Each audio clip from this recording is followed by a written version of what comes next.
Hey guys, I am DM Zone, this is Gamers Oasis. We're going to talk about some Dungeons & Dragons Online. So one of the things I noticed when I Googled Dungeons & Dragons Online is that it pulls up more like VTT type of stuff with the new Hasbro stuff. Not the actual video game that has been out since 2006. So I figured I'd do a little bit of video on that. And in this older game, I want to show you a couple of the really cool things. Just a little bit. We're going to go through a mission, a scenario, a quest, whatever you want to call it. And then I'll show you like a memorial, and you'll be able to listen to some of Gary Gygax speak. And I think that's pretty cool. There's a lot more to this than that. And if you guys like this, let me know in the comments down below. I can throw more of this in. I did some videos on this a while back. I don't know how many of them I kept up or whatever. I did about 28 at one point in time. Many years ago. And it wasn't very well received. So we're going to try it again. It's a game I like to play occasionally. But let me go ahead and get into it so you can see what I'm talking about. Okay guys, this is going to be a little bit awkward. This older game here doesn't necessarily have the best place for me to put my picture, so we'll just have to know it's me. I'm actually free to play now. I bought the game initially. I have the box actually for it when I bought. You can see I have a few characters. My highest level per se character I have right now is Yagnog, the Undead Scourge. He's level 27 out of like 30 is the max, 20th level cleric and 7 epic levels.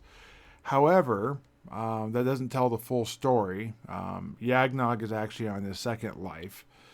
And Zone, one of my original characters, and this is actually Zone Kyber, because if you can see I've got Zone Rider too. From before the servers merged, they put a little hyphen there. I play on the Kyber server. Currently in this life, I am a 13th level fighter. However, when you go all the way up to level 20, you can do something called Reincarnate, and it puts these little icons around your name to basically let people know that you have reincarnated. Let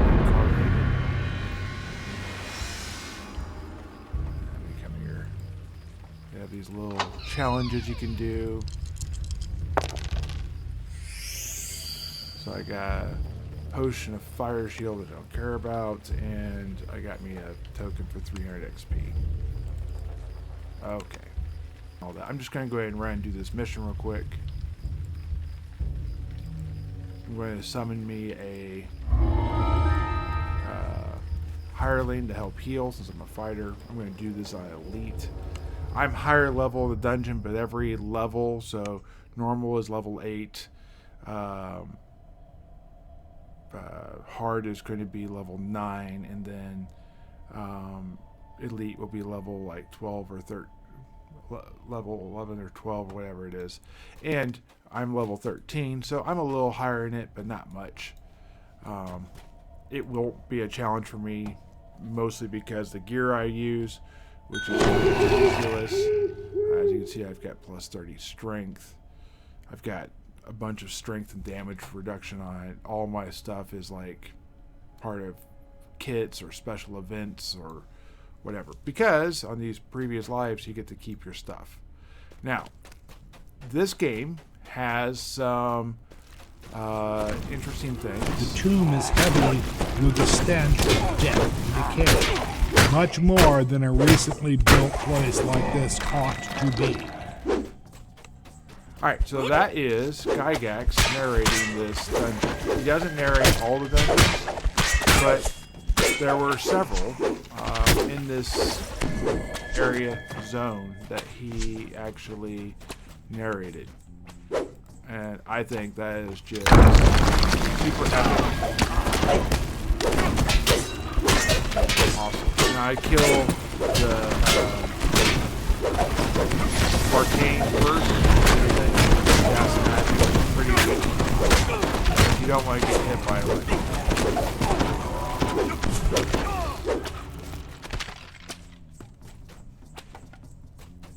Got an archer somewhere. This mission also is on a time limit. It's 28 minutes long. Probably won't take me anywhere near that long. Gotta go get 4 doors open. Sometimes it's easier than others.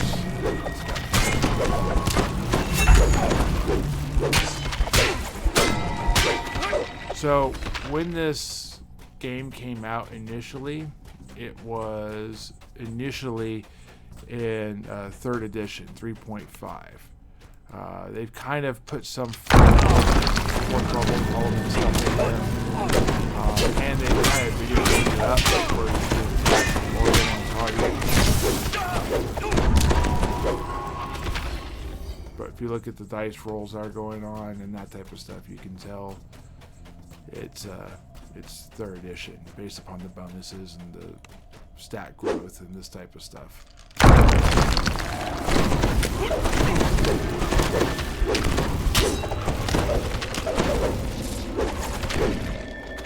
Alright. Now my door is open. I've run this mission quite a few times, so I know literally all the turns, how to do it. The little sparkly things you see there are actually actions.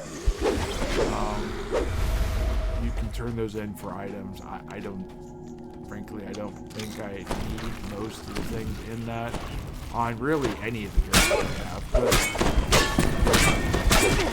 particularly this one. I don't know. I just still collect it because I'm lagging. This happens. Everything will jump around and boom. Another collection item with this treasure bag. I gained another funeral token. When I'm not in the mission, I'll show you what that is. I'm going the wrong way. Let me go this way to my left. Another wraith. So, I have Ghost Touch. This means that I'm able to do wraiths and without missing.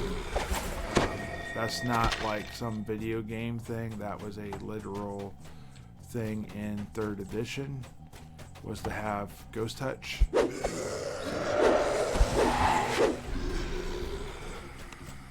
That is a typical magic item you could have gotten in that. I also have True Sight, which looks like that. So having bosses like this archer, magic user that is like a little icon above his head, that is a 4E thing. It basically means that that guy has more hit points. Ooh, and his wraith. Not that it mattered. Heals hurt race. So,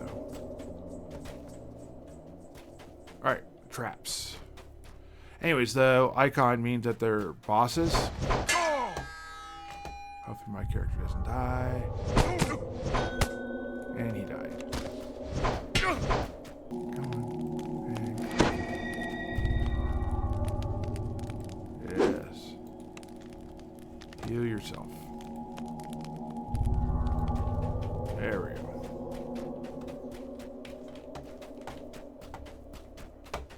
Okay. I wish I could just...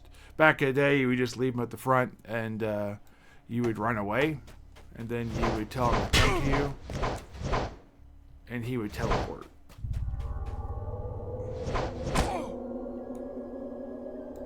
So, generally, he doesn't kill himself. Yay, we survived. Alright, we're good. That is the only part that will ever give me a hiccup. And it's not that I can't complete this part without a healer. You notice the gleaming of a metal wheel near one of the columns toward the center of the room.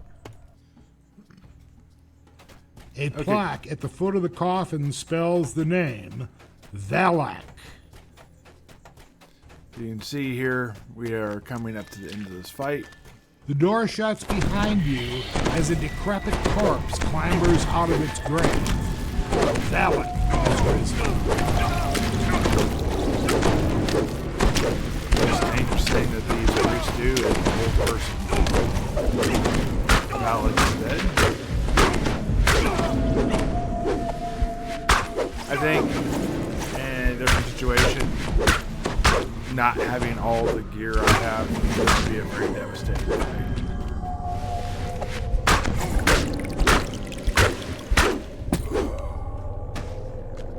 Fight ends when I pick up the...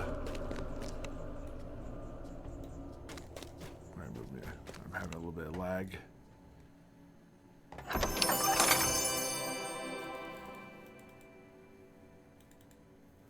Don't really need that either. I'm going to save that for crafting.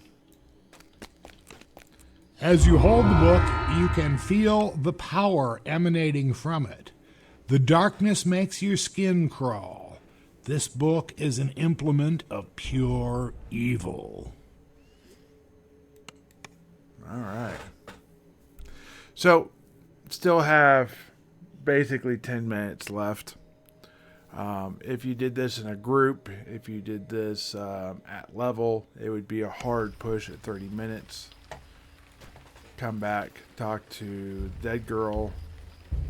You can tell her it's going to cost you extra. She just gives you more coins. If you tell her this book is evil, you shouldn't be playing with it. Says, bye. I never get any fun. You can kiss your reward goodbye. And she wasn't really going to give you a reward other than coin anyways. But not that it matters. Alright, here's where I want to go next.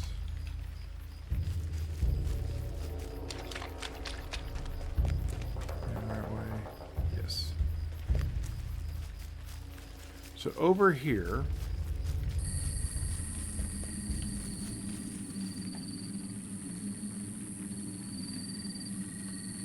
isn't that cool?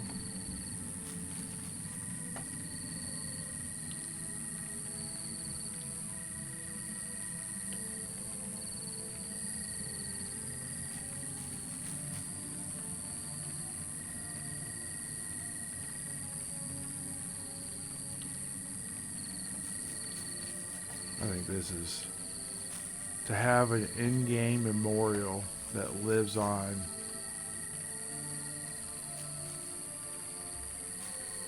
With peace.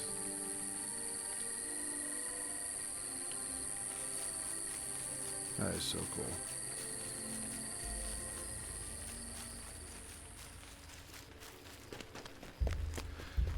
Okay, so let me show you what the rest of this area looks like. There's more to it than what you see already. Oh, come on. A little bit of lag. In the Halloween, they have their own events that go on.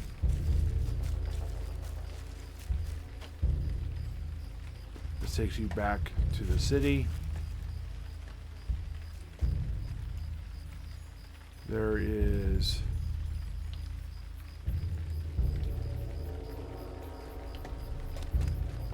these chambers over here for an actual quest chain that's over here. Not the Dead Girl one, the other one. Go around this one.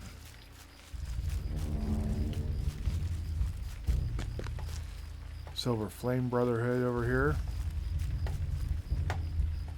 Let's say, right here. Here is the start. If you guys want me to run this particular series, it starts off about the same level and it goes up. I think the last level of it is like level 10. It's a 4-part series. I wouldn't have to do all 4 in this type of format, but I could.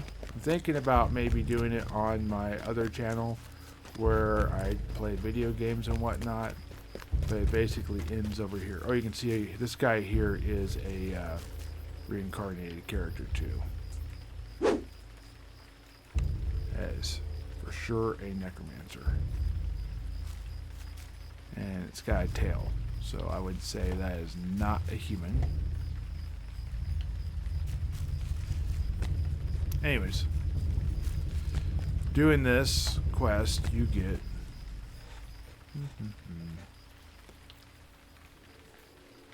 the voice of the master, or the, not that cloak. The cloak you can get. I think you get the cloak. Yeah. Mantle of the World Shaper. And it gives you regeneration, gives you spell absorb, it allows you to absorb 5 spells cast upon you. It literally has a benefit throughout the entirety. If you have the heroic inspiration, which means you have the voice of the master on, plus that you get 5% more experience when you wear it. So if I wasn't wearing my cloak of Featherfall, I would have that on. I have all sorts of immunities. I have the True Sight from my helm, this type of stuff. I think it also gives you True Sight too when you're wearing that, which is why I don't need it. Anyways, guys, this is my video talking about Dungeons & Dragons Online. Again, if you want me to play more games like this, or talk more about it, or show some of the stuff, or maybe kind of put some fun things together on the other channel, let me know. If this is a thing that you would like to see more of, like just sort of like how the game plays out, there's probably 15-20 different areas that you can go to. This is a very small area that has like 2 different, it has a quest chain, and it has another quest, and then it has events during October for things for Halloween. But it's connected to a whole house, which is a group of businesses, a whole philosophy, all sorts of stuff. And then from that house, there's like 3 other areas you can go just like this. And there are 5 houses, and then there's a main city area, and then there's a whole different other area. And then there's like, in the city area, there's probably like 8 more of these. So yeah, I have way more than 15 to 20 areas like that. There's a bunch of areas. Anyways, if you guys want to see any of these in specifics, like the Acquisitions Incorporated, or any of the newer stuff they do, or like B2, for example, the Keeping the Borderlands old modules, let me know in the comments down below, and we can go ahead and check those out. I think it'd be a lot of fun. Anyways, guys, I hope you like it. Have a great day. I'll talk to you guys later.